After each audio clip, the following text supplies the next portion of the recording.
Actually live. Okay, everybody, we are in fact live. So hi, my name is Leslie Rody, and welcome to our second ever Hangouts on Air.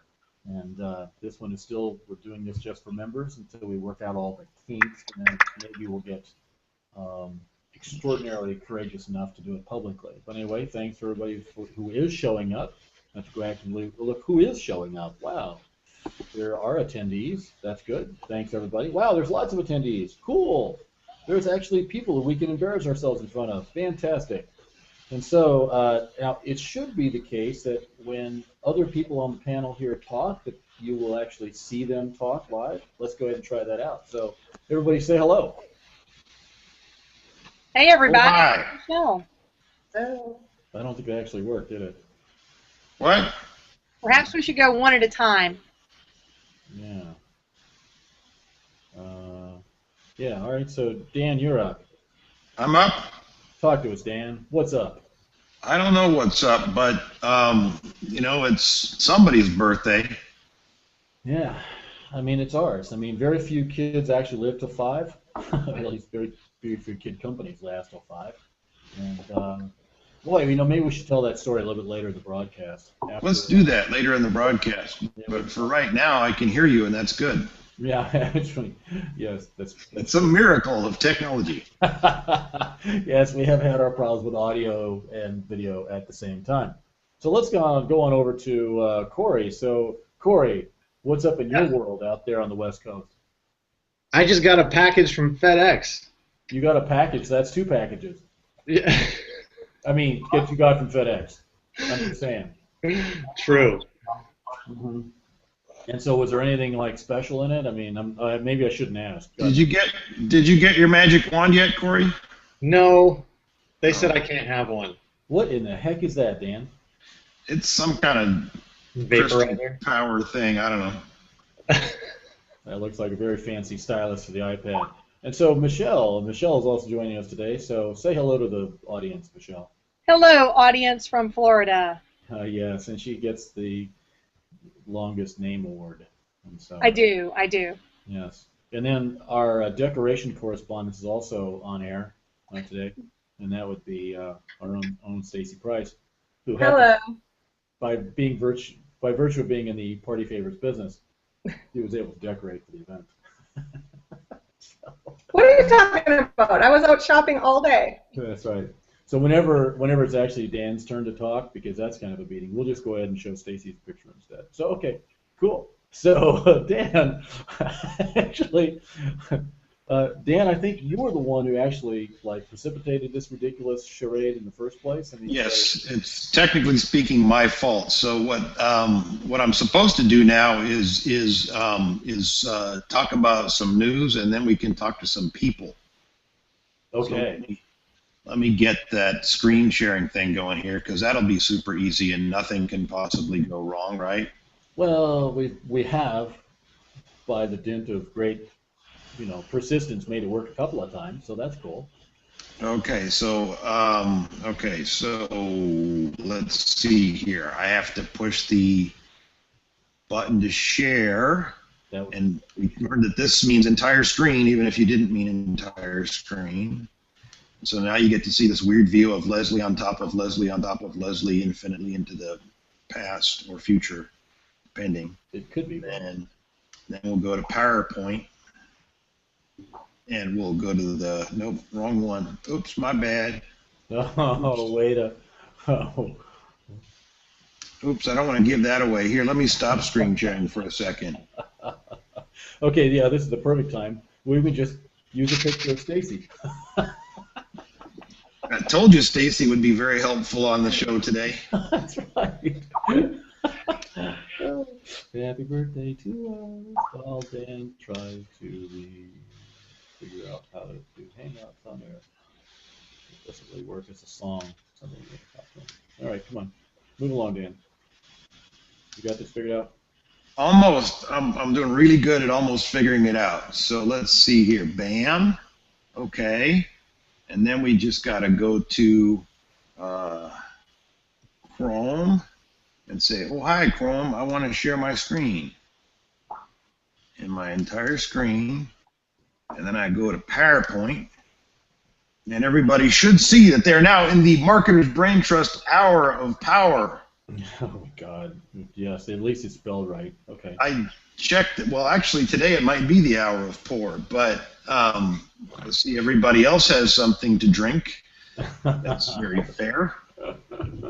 It's Tuesday, it's September 30th, and it's approximately 3 p.m. Eastern, give or take some figuring out how to work the Hangout time. And I guess, first of all, let's go ahead and start with everybody. If you got one, go ahead and pour one out for the Yahoo directory. Now, I poured mine out into a glass because that would allow me to drink it, which I think is an extra special tribute to Yahoo. But the Yahoo directory is dead, doomed, going bye-bye. Which is kind of like anticlimactic when you really think about it, right? Yes, I didn't realize it was still there. I mean, who knew? It's like, gee, you know, and that brings up the question, is ODP still alive? Yes, it is. Well, as alive as it's been for the last 10 years, which is not very. That's true. You're right. If we sort of like brain death versus no heart rate versus, I mean, what is the measure here, right? Yeah, okay. Got it. But you can actually get stuff added to it and removed apparently still, so there's that. But not the Yahoo directory, because the Yahoo directory is doomed. Yahoo does apparently actually have plans for some kind of replacement that becomes sort of their wedge into social world, but they've thought they had wedges into social world a bunch of times before, and there are still people that log into Yahoo every day to check their email, so they still aren't dead, but yeah. And they've got Marissa Meyer, which, you know, that's going to be worth a lot.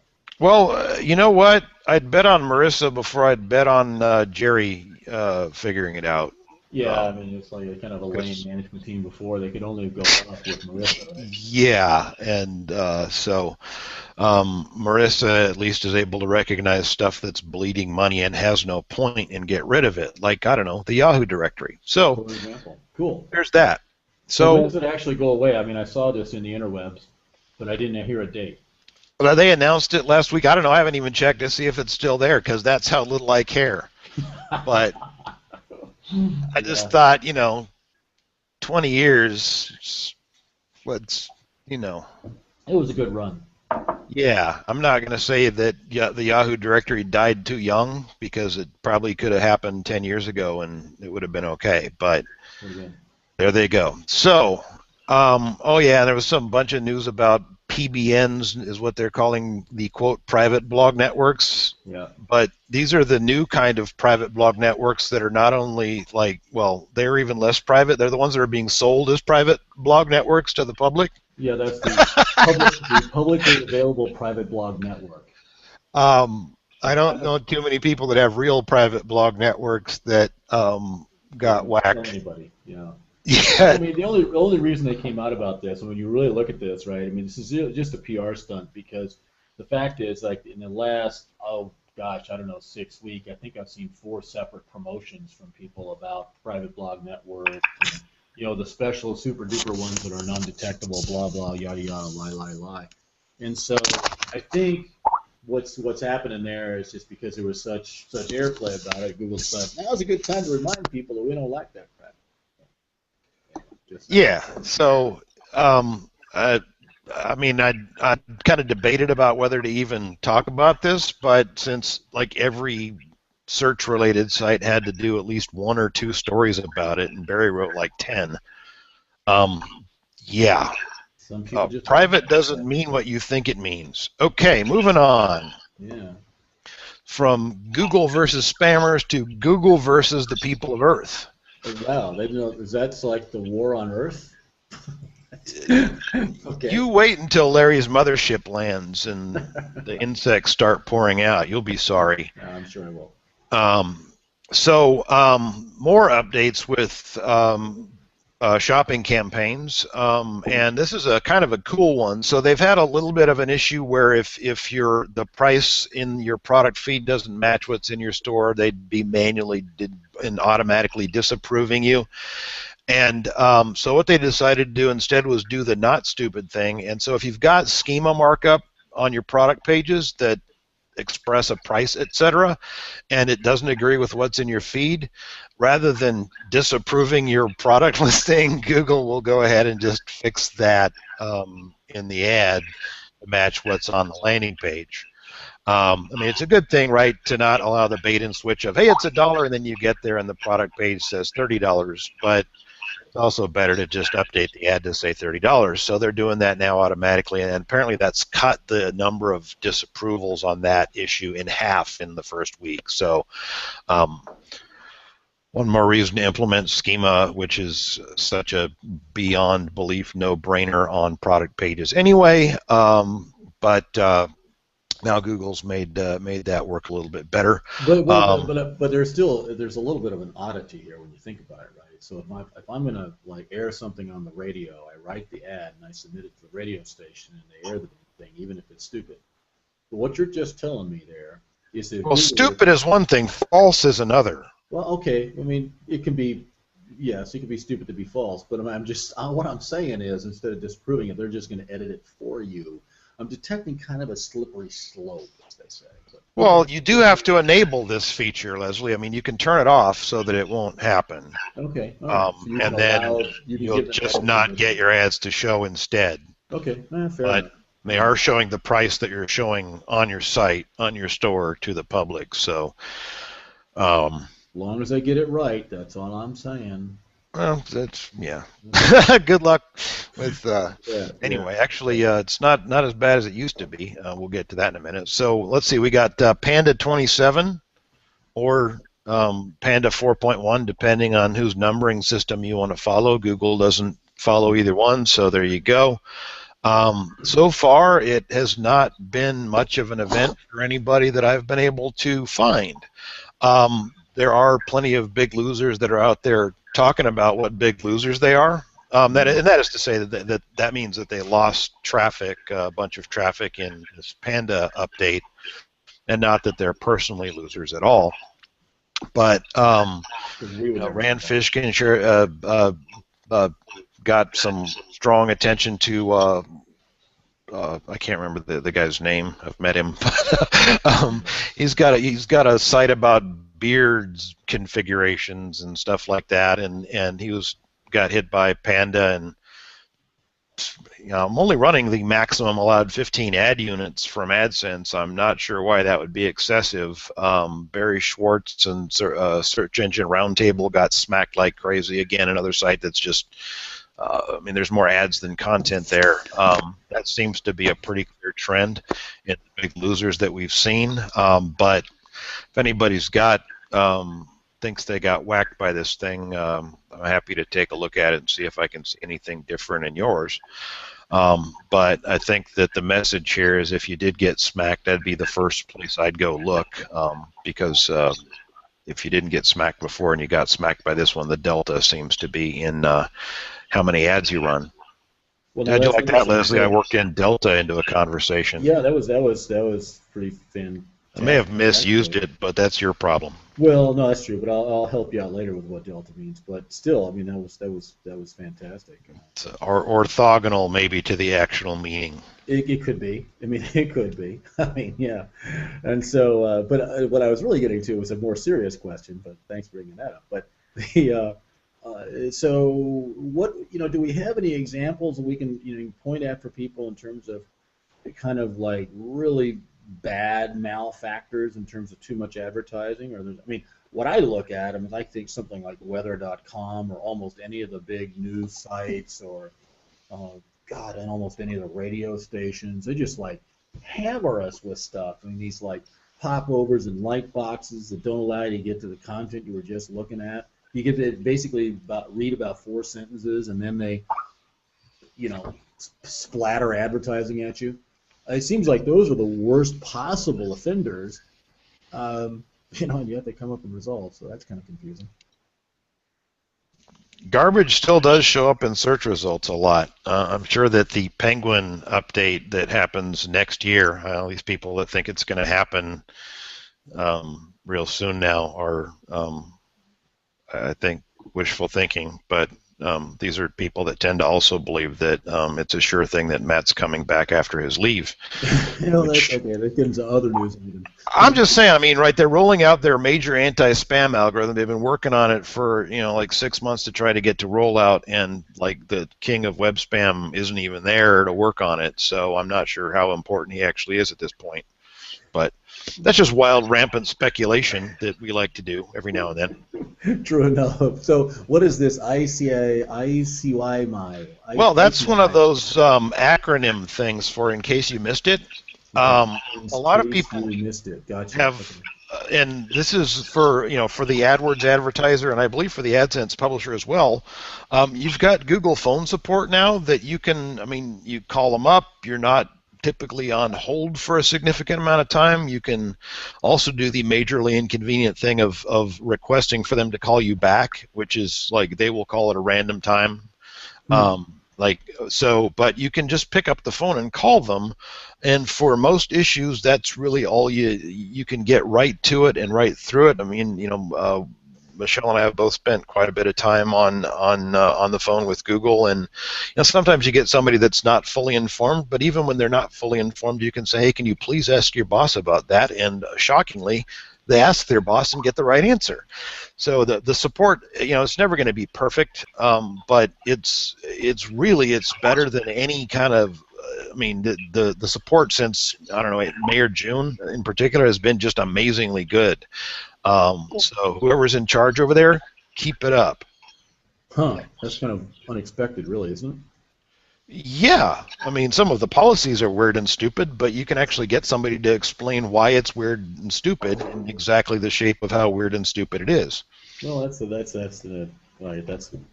okay. I mean, you can't make their ban on advertising paintball guns go away. Freaking idiots! But seriously, they have a ban on paintball guns.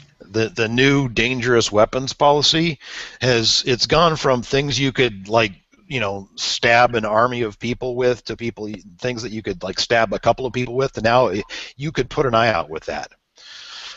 So yeah. So ballpoint pens are off the list. I would certainly want to. No, I think they're okay still. Although advertising a ballpoint pen, it better be a hell of a good ballpoint pen, because I wouldn't advertise a 19-cent product in paid advertising. But I just want to run the test. That's all I'm saying. I don't care if I sell any. I'm just running a test. Well, if you put military spec ballpoint pen, then they'll probably shut down your account, Leslie. Well, but what if I advertise a ballpoint pen and it lands on a video landing page with me stabbing somebody's Or if you say better than Viagra on the landing page, then they'll tell you that you're violating the pharmaceuticals policy. The little clip from Bourne where he's fighting the guy, with the ballpoint pen. Couldn't I advertise? Would I use that on a landing page? Would I get away with that? Yeah, you're probably right. Probably dangerous. Anyway, if you have not recognize that you can actually get support and it actually works pretty well, you should know that. So, yeah. Still no SEO support line for some reason. Yeah, isn't that weird? Actually, Barry Schwartz has this cool thing they programmed that answers the phone, and they send salespeople to, and it's just this character that will just try and keep the conversation going. Pretty cool, but maybe they could use that. Anyway, moving on. So Facebook is relaunching their Atlas ad serving platform thing, and it is the beginning of advertisers being able to target people on the web with web ads all over the web, with interest targeting and other targeting based on Facebook information. So this is that thing that made Larry Page poop his pants and push Google Plus out. Pushed Google Plus out into his pants, I guess. Something like that. But this is Google's greatest fear coming true. I'm sure they're very pleased to see that it's a limited rollout for now, because this is going to grab a big share away from DoubleClick, and Google wants it's available to all publishers and not just selected publisher partners. Well, now to tell us a little bit about, the way Atlas is targeting. So, you're remarketing I mean, you're using the Facebook remarketing pixel, right? This is something that they didn't want to announce, and so they haven't said a whole lot. Somebody broke an embargo, so Facebook had to post something and say, yes, it's coming, but they haven't really said a lot. I'm waiting to see if I can get to one of the people from Marin or Kenshu that's actually partners with them, but they're still essentially embargoed on detail. So okay. They weren't trying to do this week. They were trying to do it at AdTech, and I guess so that it leaked. Gotcha. Interesting. So we'll wait till Facebook finishes the announcement that they wanted to do and stuff. But yeah, it's coming, and right now it doesn't look like anything that anybody I know can afford. Ooh. But okay, that's interesting. Well, they've got a very small number of publisher partners. They got a small number of partners that you can advertise through. So it's not like you can just go buy this from Facebook or go buy this from Atlas. It's through partners, like the way that DoubleClick operated for some great amount of time. And that makes sense. You don't want to hit them below the belt, just go punch them in the face, is how I'd go into the market. You might, they already did one really stupid thing just on the fact that you were gathering data, so that you might get Google to do something really stupid before you go and blow up AdSense. So, I mean, that publisher network thing is only like 20% of their revenue, so, going after the other 20% is probably smarter. So you can get there faster. Anyway, and we talked about the kind of the limitations with Facebook advertising with the interest targeting. So if I say, if I put an ad that's targeting both AdWords interest and SEO interest, it's actually targeting people that are interested in one or the other. And Facebook has rolled out to their developer partners, the PBN partners, the ability to do this very, very incredibly crazy flexible or an exclusion between interests, so people that are interested in this and that but not interested in that other thing. So that capability has been out there for developers for a little while now, like a month, and so we've kind of been waiting to see who would get to market first, and yay, internet marketers win. Internet marketers got to market first with something that uses basically the most primitive version of this, which is the ability to say, I want both or all three or some set of interests. So the company has, it looks about as fly-by-night as you can get. There's anonymous contact information on the the domain, and there's no information about who's behind it. $297 lifetime license. I'm waiting to hear back and figure out who the heck this is and whether I trust them. But because you are giving them a lot of access to your Facebook stuff. But there are more tools certainly on the way. These guys are offering a lifetime license for $297, and given that it does a subset of what the actual capability Facebook has provided, and that we expect all of this stuff to be available in the self-service, like in either Ads Manager or Power Editor, or both, probably sometime in January.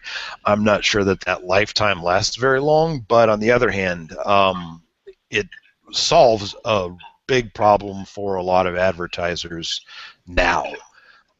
In a way that's a little bit clunky. Michelle, you actually played with it a little bit, right? I did. I've been playing with it a little bit, and some of my audiences are too small, and so I'm getting NA on the results. So I want to go back and play some more, because one of the things, for instance, I did like interested in e-commerce and marketing, except oops, e-commerce is under marketing, so they're the same set, right? It's inside the Venn diagram.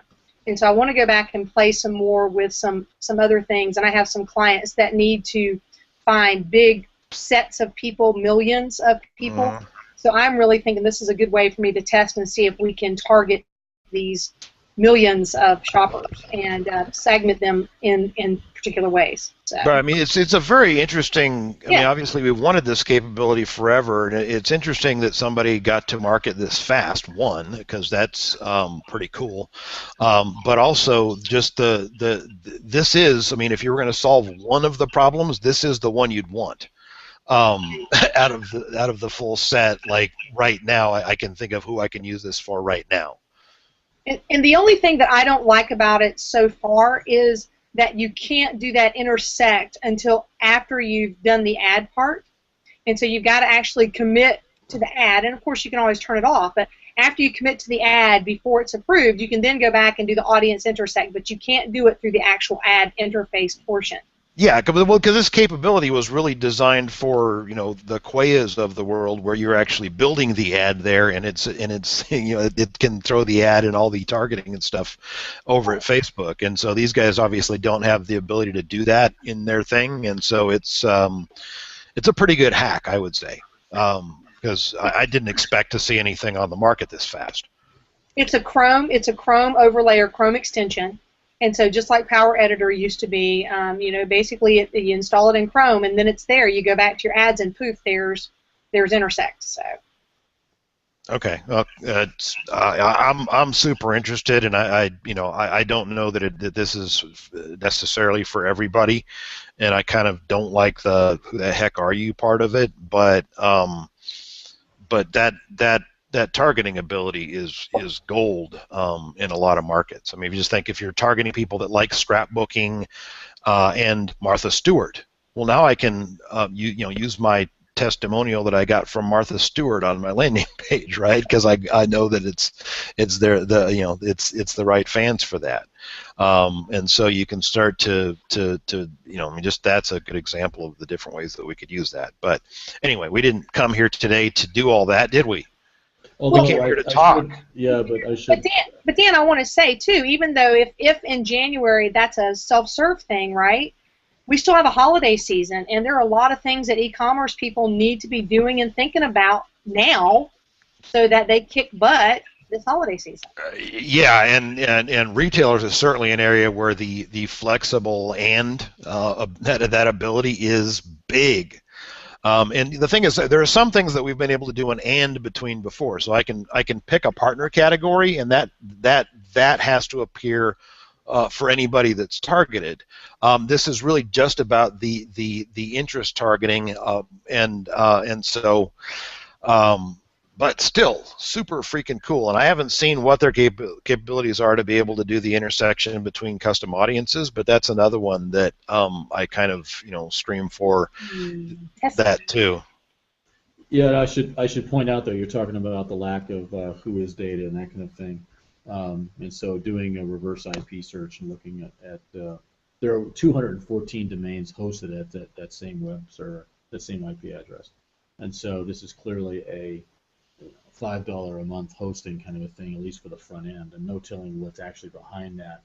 But that website is using bottom of the barrel, sort of hosting, which is not what you would call confidence building either. So yep. Yeah. But let's return to your presentation, Dan. Yeah, I mean, I really can't give this a ringing endorsement because I don't know, am I giving the Russian mafia some weird way to hack into my my Facebook account and post ads for, I won't name the site that managed to hack a bunch of our stuff.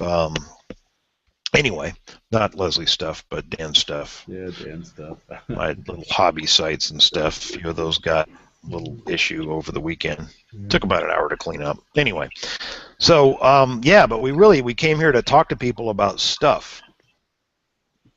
That's a good idea. So we should probably do that.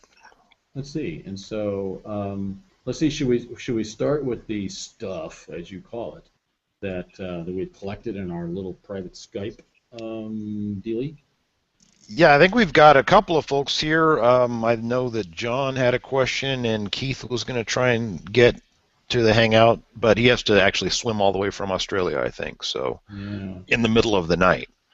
Let's see. So, I think it's not night now, but let's see. Corey, you were the one who was kind of curating the stuff in our. Why is Corey dark? Let's try that again. Corey. Oh, there you are. Okay, cool. So that is so cool. Yeah. And so you're sort of you were the one who posted this crap in our call chat. So what did you find here? Help me actually navigate this. Let's see here. So Keith, who's not here yet, working on a new project to deliver training online, much like Marketer's Braintrust does, but in a different niche. Mm-hmm. He was considering using simplerow.com. Yeah, and I looked at that. I'd never seen it before. And unfortunately, they're at simplerow.com. I'll put that in the chat. It's kind of a weird. They don't. In my opinion, they don't do a very good job of really describing the service. They don't. But he does talk about how everything else sucks. So yeah. It's like it's cool to see somebody just violating that rule wantonly. Like, don't call it Confusionsoft and don't bash on every competitor. I say go ahead, just bash away. But try and do a better job of actually explaining what the hell your thing does. I would think so. Yeah. Let's see. We actually have some stuff in chat too for the rest of it. The rest of the presenters here. We can look at those. But are you still using and recommending Quaya? Seems like Power Editor and Facebook features have caught up to what Quaya has done. And that's a question from Jason. Corey, you're probably the one that's actually right now among us is the one that's most on top of that, or maybe Michelle is. What do you all have to say about that? Well, from what I understand, part of the reason Andrea was really using Quaya was their scheduling feature to bring content back up later on and run ads for it a month or two later to keep something kind of interesting if it's evergreen. Personally, I've never used Quaya because for my clients it wasn't necessary. I really just use Ads Manager, and the only time I really go into Power Editor anymore is if I need to do a dark post and run an ad on that. So other than that, Ads Manager is getting really, really rather user-friendly, and it's starting to have a lot of the same features. Yeah, the scheduling and stuff is one thing that's a little bit easier with Quaya, but doing weird day parting schemes and stuff like that, I'd still want to be doing that in Quaya. But you're going to continue to see. Facebook's goal is to catch the self-serve tools up to the developer API capabilities pretty quickly, and so the flexible and/or targeting is probably 6 months from being released to developers to actually being in the self-serve interface. That's pretty fast. That's one that I think I know Quay is going to be working. Everybody that's developing, all the tool developers are going to be working on getting that capability into their solutions because they're going to have it.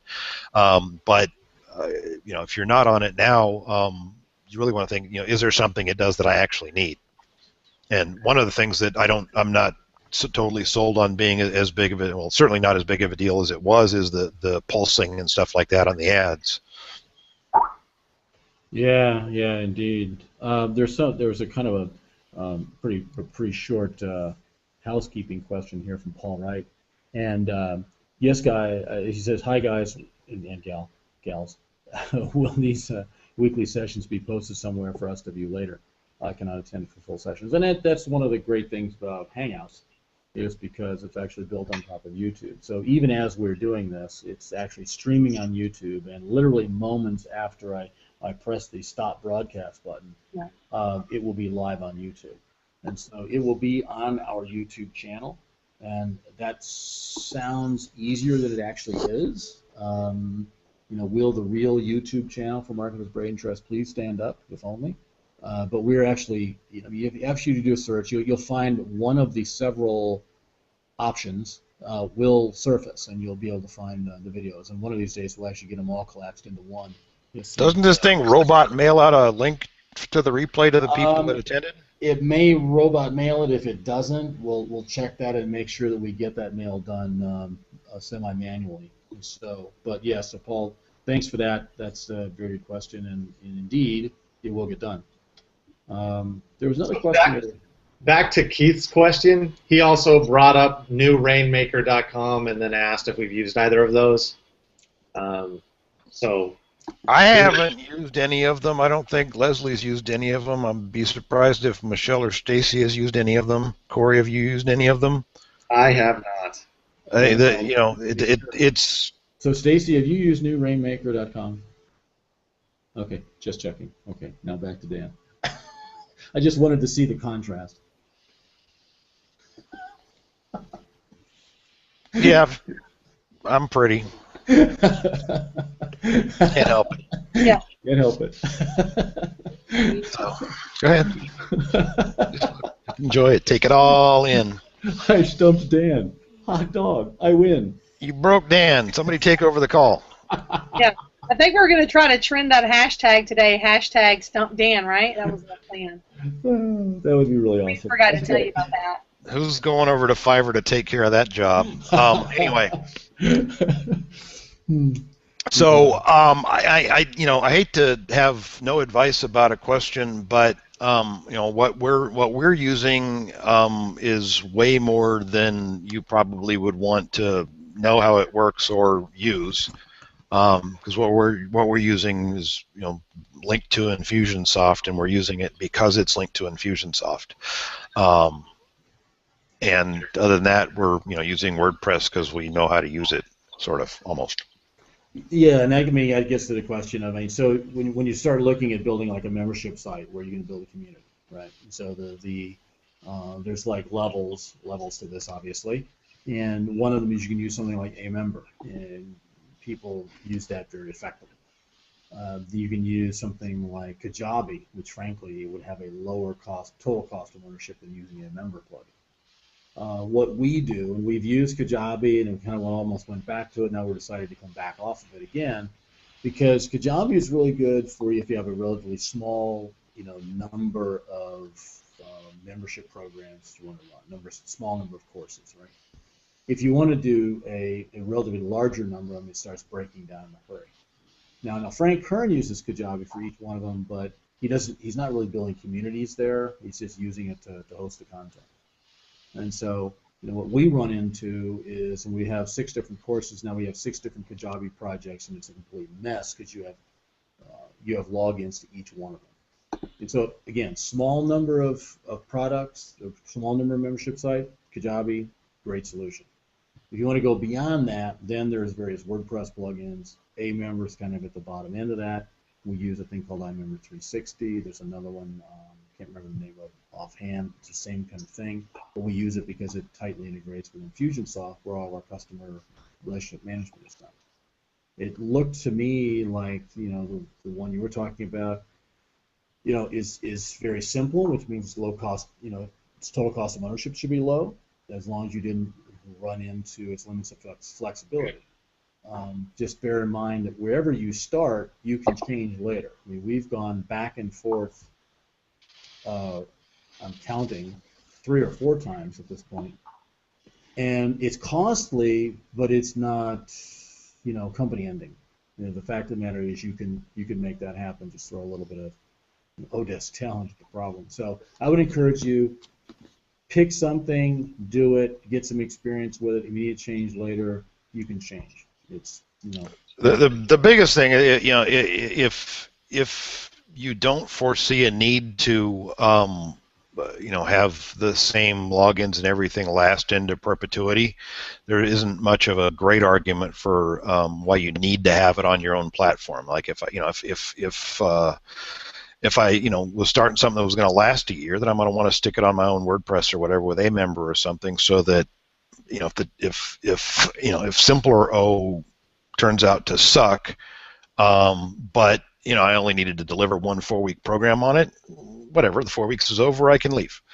If it's if I sold something that's going to last a year or 5 years or whatever, then don't sell something that's going to last 5 years. That would be insane, right, Leslie? Sure. Because but Well, it did get too but updated. if it's really just about I'm going to sell a course and I'm going to deliver that course, a hosted platform is probably going to save you a whole bunch of headaches. Yeah, no doubt, no doubt. There were a couple other things here we had in chat, and then we should like invite in the people we were talking to. Let's see. So, hey, here's a question from Lisa. And it says, Dan, why are you not as sold on pulsing? There's an open-ended question. Well, because I've seen image ads that have continued to perform for weeks on end, whereas before that never happened. Before they'd run for about 3 days and then just drop off and never see impressions again. So, targeting larger audiences, I think the smaller the audience you target, the more you got to deal with that. But Facebook also has a reach and frequency targeting capability where you can just say, how much is it going to cost me to show this to everybody once, or show this to everybody 3 times, and they'll give you a pretty good idea of what it's going to take to deliver that, and then they'll go and deliver that. And so a lot of the reasons why we were doing pulsing and that kind of stuff, I'm just not sure that it's there are still potential benefits to switching to a different ad after every day or whatever, but do that with intent because of what the ad content is, not because you're expecting your ads to just disappear. If your bid is super low and your ad doesn't perform, then it's going to disappear because your bid is super low and your ad isn't performing, and Facebook is in the business of making money. But I just the cases where you'd need to do it just aren't there like they used to be. Yeah, and I think it's going to be a little bit market specific, and I've got to believe that there's some sort of secret sauce operating in Facebook where they're doing the same kind of optimization of ad revenue that Google does in AdWords, and maybe it will be the pulsing as a way to kind of get around some of the criteria that they're using for showing ads. Yeah, but if you have to do that, it might indicate that your ads aren't quite as good or that they're not as well targeted as they should be. Could be. That's a fair point. Fair point. I never had to use it. I mean, I know Andrea was teaching it back then, and for whatever reason, I didn't have to pause my ads after a few days, run a different ad. They all did well, and she and I couldn't figure out why that was the case, actually, because mine would go for weeks they might drop off after the first day or two a little bit, but they're still getting really good impressions, and they were still getting really good clicks and really good traffic to the site. So it wasn't something, if you never saw it, that it's possible that you didn't have to do it. Interesting. So yeah, it's something I think you do in response to an issue that's happening with your ads, not right. To start with. Here's a question from Walt, actually. It's kind of a two-part question. So he's working with a Houston-based real estate agent helping to promote her business. Started out with PPC, and that's just now beginning to bear fruit. While that builds, I'm planning a series of webinars related to real estate investors. I'm reaching out to authors in the field to be webinar guests. My question is, can you suggest carrots I can use that will help them, will help interest them, in doing the webinars with us? I got a carrot. Yeah, right, yeah. And so, yeah, carrots are very important, right, yeah. Well, one thing is they can use the video. You can let them have the thing to use in marketing. Yeah, I mean, it's like anything. You have to figure out what they want and then find a way to give it to them. So if it's investors within the market, all right, so what axe do they have to grind? What do they have to gain? I mean, a lot of investors, depending upon where they are in their investing career, they may be starting to segue into teaching investing. And if that's the case, as Dan says, they really do want to have, some stage presentation of them teaching what it is that they do. Well, if you're going after authors, which is what Walt said in the question, I think authors want if you're going to make it as an author, you'll realize that one of the things that you want to do is accept every invitation to speak into an open mic that's going to be broadcast to anyone.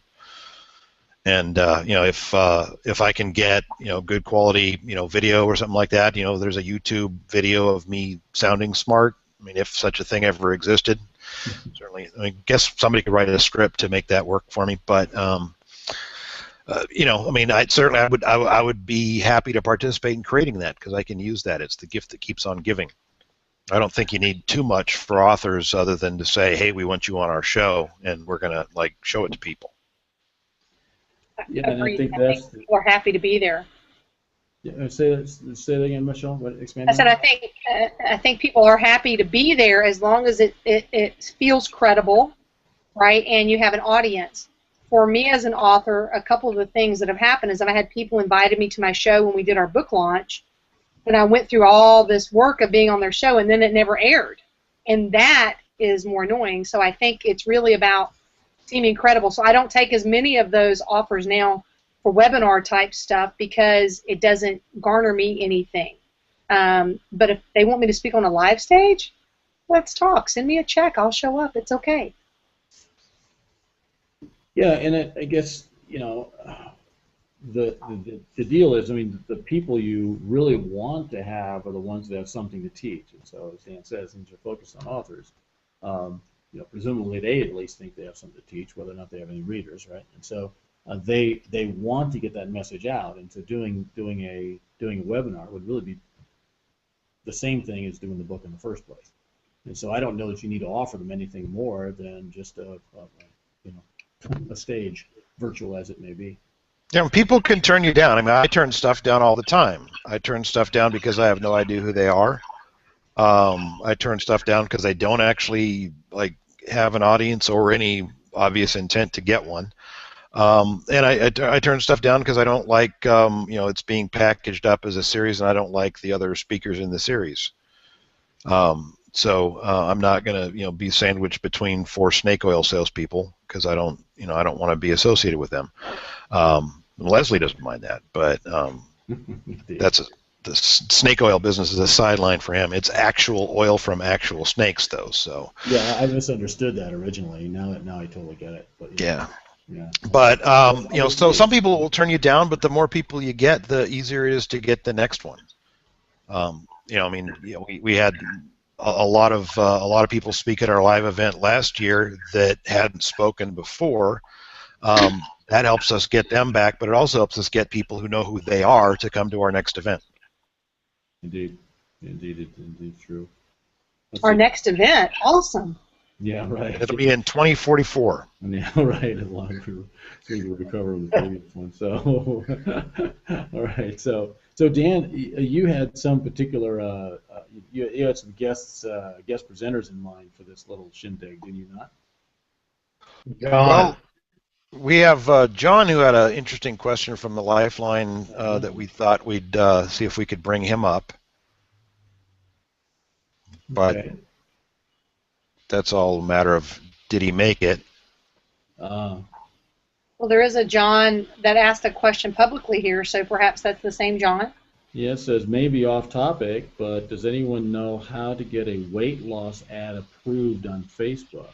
Tried many different ads and even landing site, even stuff so boring it would never work. I have a client that's a weight loss clinic. It's you're pretty much after stuff that is so horrible that it wouldn't work. No before and after. I mean, you basically need a landing page, I think, that says that you can't lose weight by using this. It's only $40. Yeah. I mean, they're even more egregious than AdWords or the Federal Trade Commission, which is like, those are some serious standards to try to beat. So I should be pretty happy that I'm getting some of that to work just a little bit. Okay, so maybe. Yeah, and maybe you could even tell John how. So John, one of the things that I found is, first off, you have to deny, right? They do have body. So the problems that I get, and mine is not specifically weight loss, but it's thinning, getting thinner. And so the things that I continually get are, this image is a body image problem. And so I thought I would just go way out there and just post a post that said, did you know we offer more than weight loss solutions? And I put a picture of like a weight and a bottle of water and some fruits and veggies. and they still denied the ad, and they said, "We're sorry, this is about body image." And so I denied, and I appealed and said, "This is not about body image, so you're wrong." And they actually turned the ad on. Now, whether that gets me real clients because it's not what I want, that's a whole different matter. But you really have to tweak that image and get past that first layer and get out of denial status. Now, hardcore big ads, I don't know. But I can tell you for me, that was the first thing that I did was just try testing a completely different ad that had no bodies in it. And I kind of laughed when their robot said, "Hey, this is a picture of an ideal image." And I said, "No, I'm sorry, it's not." And so that worked, for now anyway. And so their idea, so the problem is that... Well, that water bottle has that hourglass shape now because they've got that new thing that saves plastic. Exactly. That could have been it. That could have been it. Messed up my body image. So I've stopped letting them saying no stop me, and I've appealed, particularly if I have one that is well clothed. And so we just appeal it, and sometimes it works and sometimes it doesn't. And honestly, and I don't know if you guys have seen the same things on your Facebook ads, and it's just like sometimes with other ad networks, it depends on who reviews it, right? And so you might get one person who doesn't see it the same way as another person does. My question would be, are you using content to drive traffic into your site either? You know, so you can do a blog post on XYZ that has to do with some form of, and it's an article. Then you can have whatever ad you want on your site, so the ad can be as crazy as you want it to be. I love that he said maybe he'll do weight gain product instead. Well, I mean, weight gain is an issue for some segment of the population, not me, but yeah. So that's really... Yeah, but Corey makes a good point. Is what are your other strategies, right, Corey? I mean, that's really what you're saying. There's more than Facebook ads. Well, it's a Facebook ad that's promoting content. You're still, you just need the person to the site, really. So if you can't run an ad that gets them there, run content that gets them there. Promote the content. The content's a normal write-up an article. It's not something that needs to be a sales letter. But there's people are interested in things, so give them what they're interested in, get them to your site, and then display the ad that you want to display that you're not able to on Facebook. Is one way possibly around it that's worth testing. Another thing that's questionable is I've heard in some of the Facebook groups I'm in, and who knows how off the wall these people were, that supposedly after a certain number of rejections of ads, they get banned. And so it's something to be mindful of if you're continuing to push the boundaries, that Facebook may just well say this person isn't worth our time anymore, let's cut them loose. Mm-hmm. I don't know if that's a fact. I just know that I've read people say, hey, I got banned and this is the only thing I did. And the thing that they did was they kept getting their ads rejected. Interesting. Now, I haven't seen that yet. Now you've made me wonder. Well, and I think, Corey, what you're suggesting there is instead of going after the right rail, you go after the news feed, essentially, right? So you do, an even paid amplification of your organic content. And, right. Yeah. And everything we've done, kind of suggests that that's overall going to be more cost effective anyway. And there you're not actually quote unquote under ad review when you do that.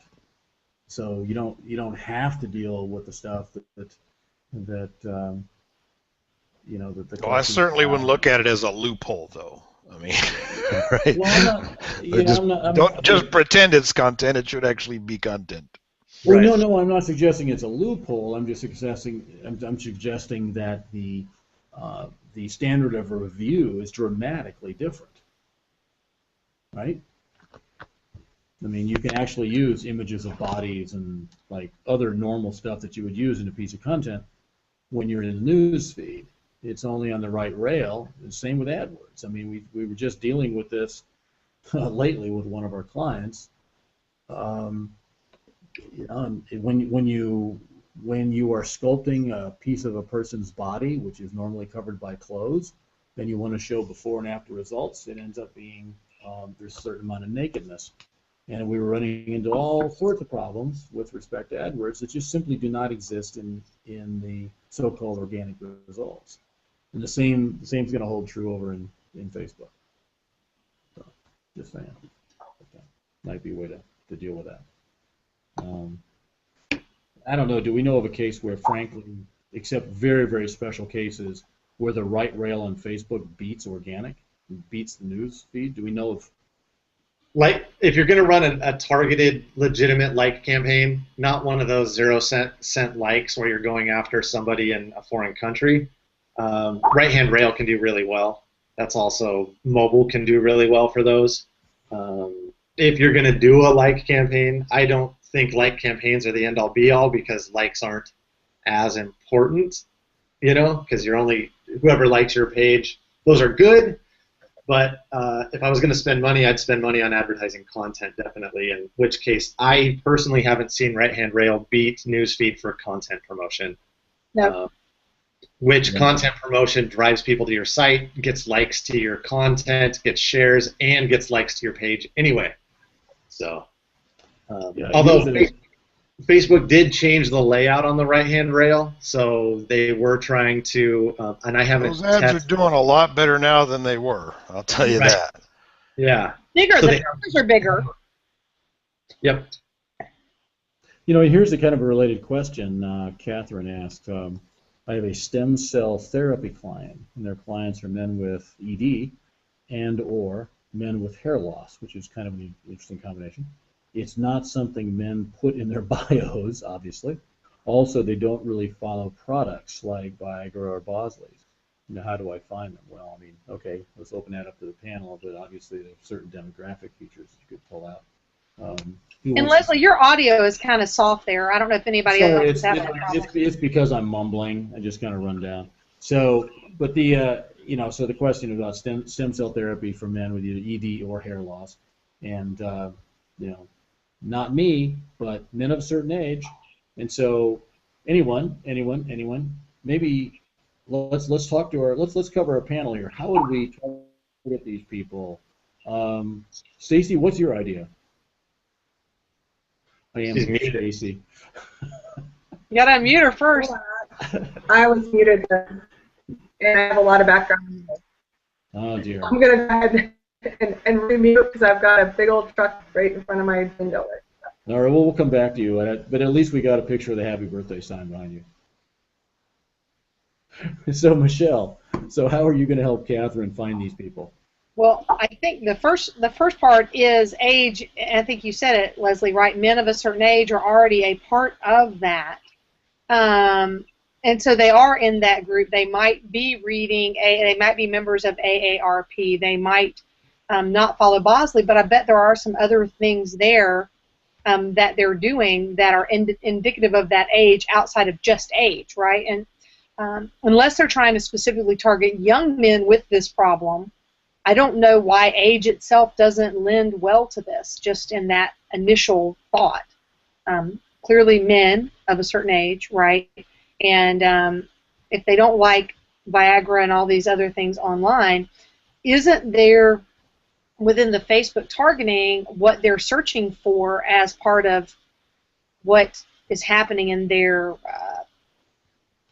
profile? And even though it's not what they like, but things they search for, doesn't that somehow play in there? I think you got a number of problems you got to solve here, and you can't target weenie lifters as an interest, probably. I don't know. I haven't looked, but you can certainly target people of that are in the right demographic. I'd love to start with a custom audience of starting with customers and use a lookalike audience to just go get that right. And you can use audience insights to refine that more once you have that audience in place.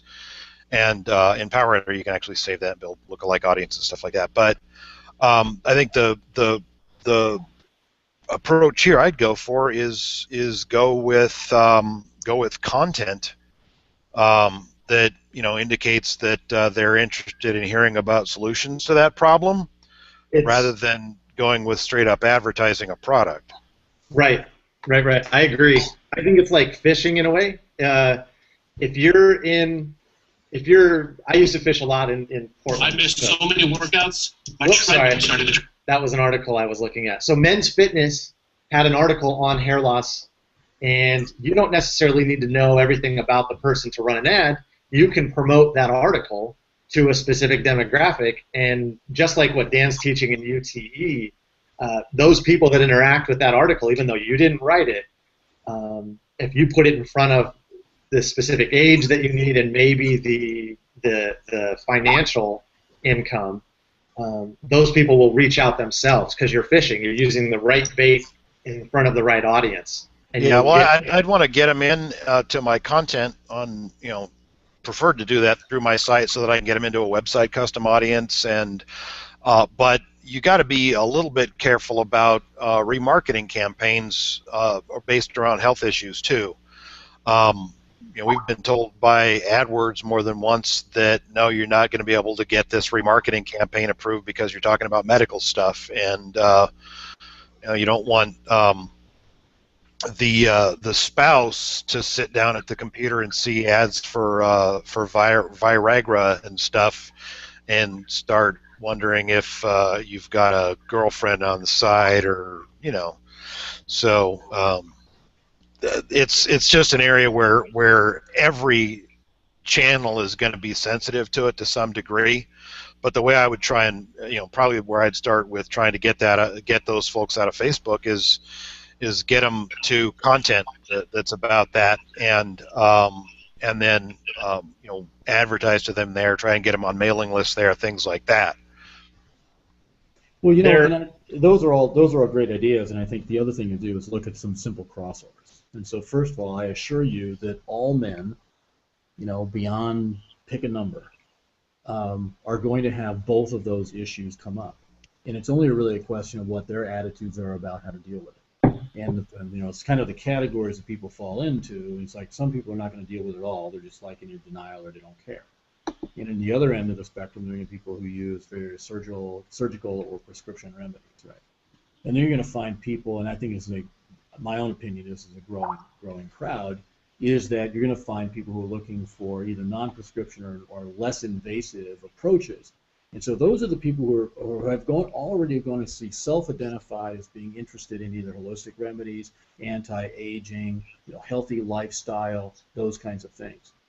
And so, and stem cell is definitely in the alternate category. And so you're going to find that for the people who are actually even interested in stem cell, they're going to have to be higher income earners. It's not something that's ever covered by insurance. And so all you really have to do is look for men over 50 that are high income that have expressed any desire at all, about either health or fitness and longevity. As I think it's one of the easiest crowds you could ever possibly target, because we know 100%, all men know this. By the time you're 70, you will have both of those problems and either choose to solve them or not. But God wrote those rules. We don't get to decide that.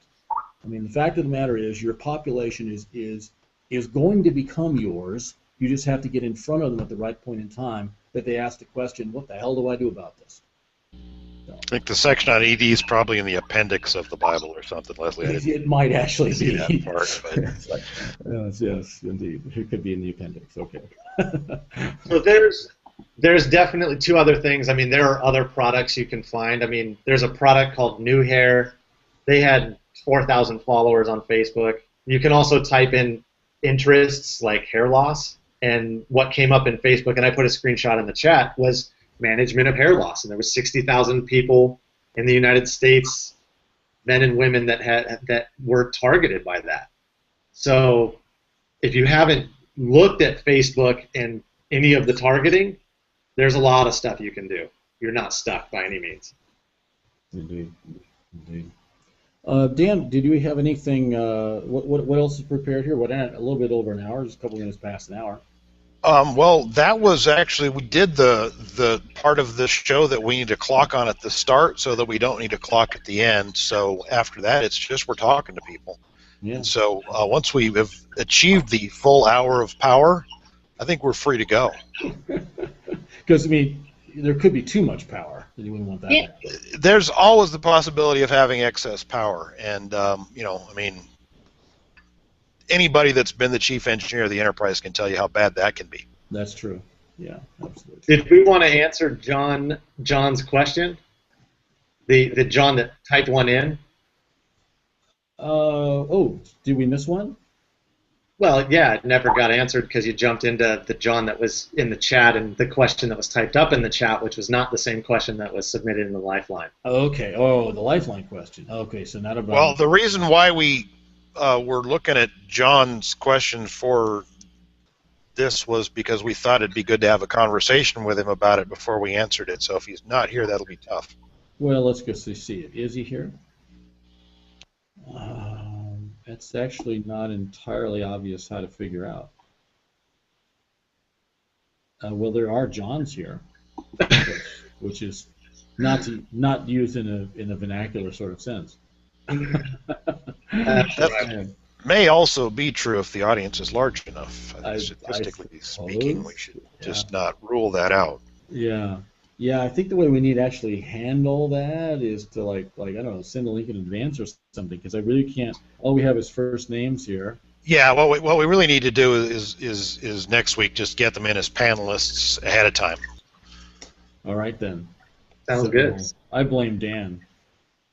It's probably my fault that I didn't tell Leslie what to do in great detail because he's a little. I'm a little slow. Yeah. Okay. It happens. All right, good. So I think good. So we're about to wrap up then. So Corey, any last words? Not for me. Last words. Okay. Dan always has last words. Dan. 5 years. 5 years. How many more until we're done? Done. Well, done is hard to define in business, right? Until we find somebody else to take over. So Junior Dan and Junior Les. I don't know. Maybe. Maybe Corey can have kids. They can take over. Just saying. Okay. What I know about. Yeah, that you know about. Exactly. So. Yeah, I'm with you, Corey. I don't have any that I don't know about either. So. Okay. Wow, that one. We'll just. So I guess there's one more thing we should let folks know about, and that is for our members, we are offering a training program this week. The class will actually start next week out to the public at large on Google Shopping campaigns. Oh yeah, we forgot about that. Shoot. And so, yes, so there will be a special offer for our members, a discount offer, so that you get that super cheap. What are we doing on that? $97? Yeah. So why don't you roll the slides there, Dan? Roll that beautiful bean footage. Yeah, that bean footage. Oh my God, here we go.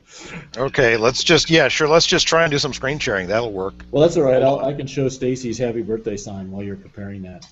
Thank you. Smile, Stacy. Show us your champagne. There we go. Fake champagne, by the way. But anyway, it's Texas champagne. Is that champagne or champagne?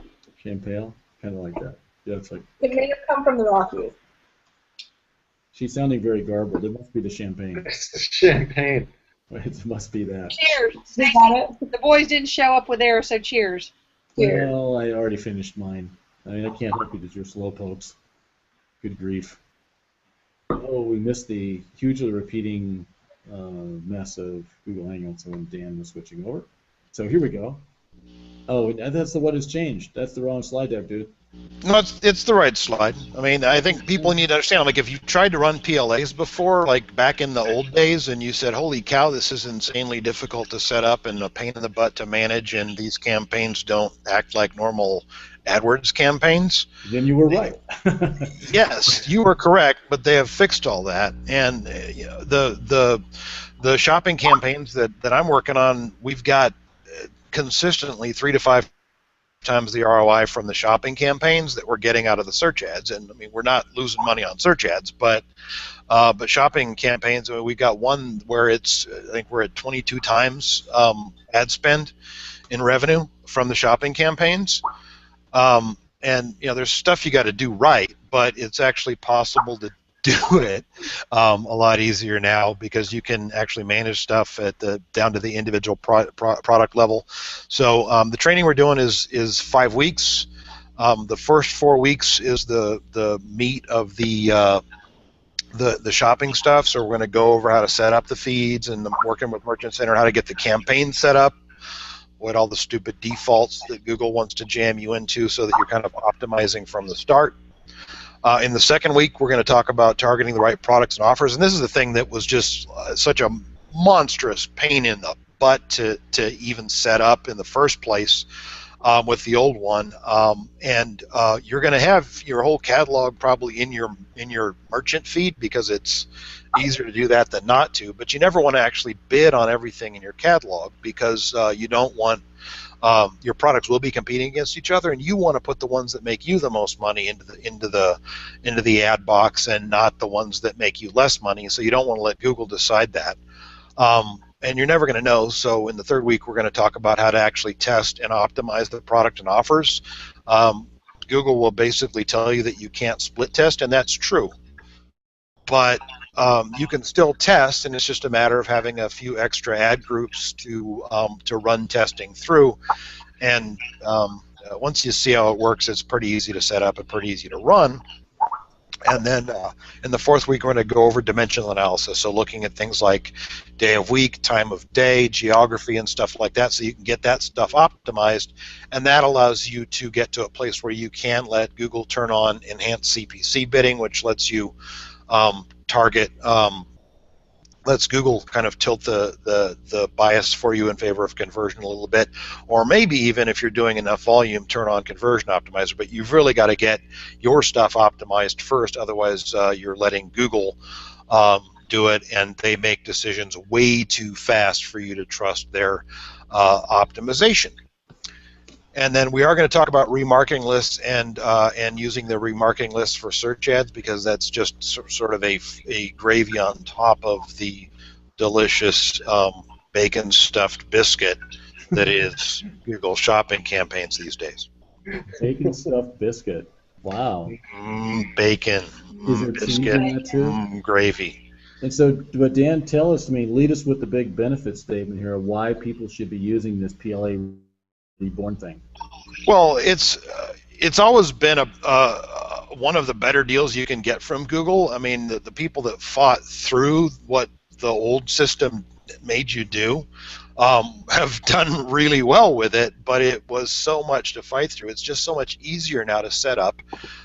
Take the cream of your catalog, get that into rotation, start testing, figuring out which products are going to sell, which products aren't going to sell, and getting the bids right. And now's the time to start doing that kind of testing for any retail that has a holiday season. You don't want to be trying to figure this out in November. We want to get this solved well before we get there. So that's why we're doing the training now, so that you can actually be in shape and rolling when Black Friday rolls around on the calendar. And now, what were you saying? You and I talked about this on the phone this last week, and before we actually decided to go forward with this course. Two of the things was one is 5 years ago, the very first course we rolled out was, in fact, Dan's PPC course. And so here we are 5 years later. It's another PPC course, but a tremendous amount has changed. But why don't you share with folks, the kind of the results you're getting, what we call average, and then there's a couple outliers, which we have to say are not average. But, the kind of benefits people can get from using shopping campaigns now are pretty extraordinary, right? Well, so, if search ads are working for you, as a retailer, then the only reason why you're not doing shopping campaigns is because it was just too weird and crazy and hard to set up, and it's just not like that anymore.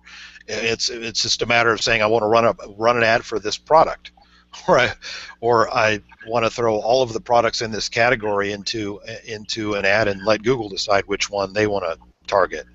That's probably not what you want to do, but fact is, people that are doing that are still seeing 3 to 5 times the ROI of their search ads in their shopping campaigns. And when you start to break it down and do a little bit more, it's never going to be your whole catalog that performs on shopping campaigns, but you want to get the volume that's available here is just ridiculously good, and it is the top ad a lot of the time. And the great thing about the way that Google does is, back in the day, we used to target search ads. 5 years ago, you could have shopping listings, but you couldn't pay and you couldn't influence it at all. And so we were heavily focused on search ads for retailers. But one of the most important things back then, and well, it's still important now, you just don't have the tools to be able to do it, is figuring out what's the commercial intent of that search query. When you're running shopping campaigns, Google's already figured out which queries have commercial intent because they're showing a shopping box on it, but that can also help you inform what your keyword strategy should be for your search ads, because you get search term data out of the shopping campaigns and the stuff that Google showed products on and the ones that people actually bought products off of. It's better than what we could do 5 years ago for a retailer by a lot, not just for your shopping campaigns, but also the feedback than what we can do to influence your search campaigns as well. Right, and 3 to 5, as you're saying, was kind of an average, but you've gotten some things with. Yeah, that's actually a pretty typical result. Yeah, and so and outliers. I mean, one of the clients you're working with was. Well, it's like 12 to 15 times better, and that's, I'm not going to hang that out there as something that you should expect, or they're 22 times ad spend. I don't think that you should expect that. But it can happen, and that's the thing is, until you try, you don't know. And so, as in general, if you're doing AdWords right now, and even if it's not really working for you, well, gosh, what would it be like if it was 3 to 5 times better? Okay, let's at least put that in your consideration. Yeah, just dumping your whole product catalog into Merchant Center and then setting the same bid for every product with the same ad. No, not a good idea. You can have individual ad text that's there to promote your specific best offer and best statement about that one product, and that's a way to win this thing, because hardly anybody's doing that, and you can. It's just hardly anybody's doing it. Yeah, I think that's the key here. So here we are coming up on the holiday season for almost all of our retailers. I mean, some of them are counter-cyclical, some of them their summer month is big, like pool toys. But most people, Q4 like makes or breaks their business. And so as it stands right now, you have time to actually put shopping campaigns in place and getting them working for you. And one of the things is, I mean, most of the big boys, almost none of the little boys, are actually doing this stuff right now. And so that's the reason that Dan saw this as a great opportunity to get this stuff to market. A lot of it's brand new since September 1st, and so I mean, if there's not a better time to do this. And as a member, you get 97. Now we're actually going to do a special offer to the public, I think, starting tomorrow at 197, and we're going to list the product for 297. And so that's the but hey, since you helped to test a Hangout, I guess you get a special deal. And so, and I don't know when we're going to leave that open till, but we're not going to leave that open for long. And so, if this is something you want to do, Dan, you should have a slide with the URL, should you not? I wish I did. Wouldn't that be cool? And so, Stacy, you have the URL. Can you Skype that, or can you put that in the? If you're in here as an admin, you can put that in chat. Okay. Webinar jammy thingy. See if I find it. I can drop it in there if you want. Yeah. Here. One of y'all.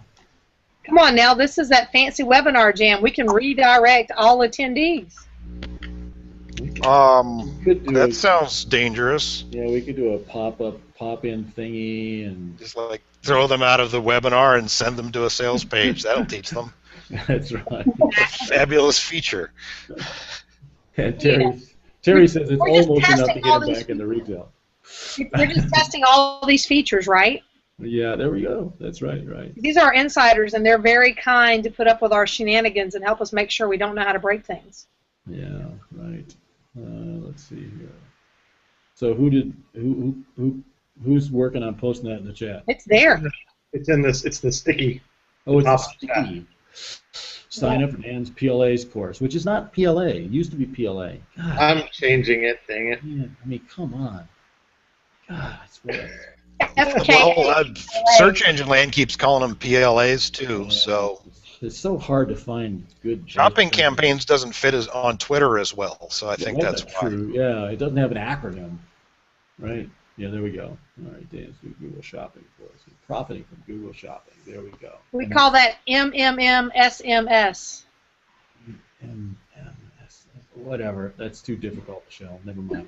I'm going to try. Make more money, sell more stuff. Right. Yeah, that'll catch on as an industry meme. No. Hashtag Stump Dan. Yeah, hashtag. Too weird for hashtag.com. Okay. Great. Okay, so Dan, I think that's a wrap. So, if you want to get in on this special deal, right now, bear in mind in the replay that's not going to be here, but we'll send all members of record. If you cancel tonight, you won't get it. I'm just saying. But at some point, like tonight or tomorrow, we'll send you a link that has that that URL. So if you want to get in on a $97 deal and learn from Dan how to do PLA renamed, then you can do that. Then we're also going to, like I said, roll that out to the public here at a special price, introductory price, and we'll leave that open for a few days and then raise the price. So that's like it's a 4-week course. And Dan, in all of these things, of course, when it's a brand new course, he has some Q&A associated with it, so we can make sure that he does actually, doesn't miss stuff that needs to be taught. That never happens, but theoretically it could, right? So we just yes. And, we will be answering your crazy questions about why your rifle collection does not work or interesting. Whatever comes up. I always expect that somebody's going to find something that we didn't cover, one of those weird edge cases, but we'll figure it out. Yeah. So anyway, and so we will be back next week on Tuesday at 3 p.m. for another Hangouts, and I think, Dan, this one's actually gone pretty well. Dare we, risk jinxing it, decide that the next one's a public Hangout? Let's jinx the hell out of it. Okay, there we go. It is so jinxed, motion carries. And so the next one will, in fact, be a public Hangout, since we did so well, not screwing up much, except for, the lorem ipsum I left in the, emails. There's a little thing like that. But, we'll wrap those little details up. So next week we'll be back with a public Hangout, and you'll get notification of that too, so sometime during the week. So I think we're done, unless anybody has some final comments or words of wisdom. Are we done? Thanks, everybody. Thank you. I think it's only appropriate we end with a happy birthday picture. Thanks, everybody. We'll see you next week. Bye. Bye. Cheers.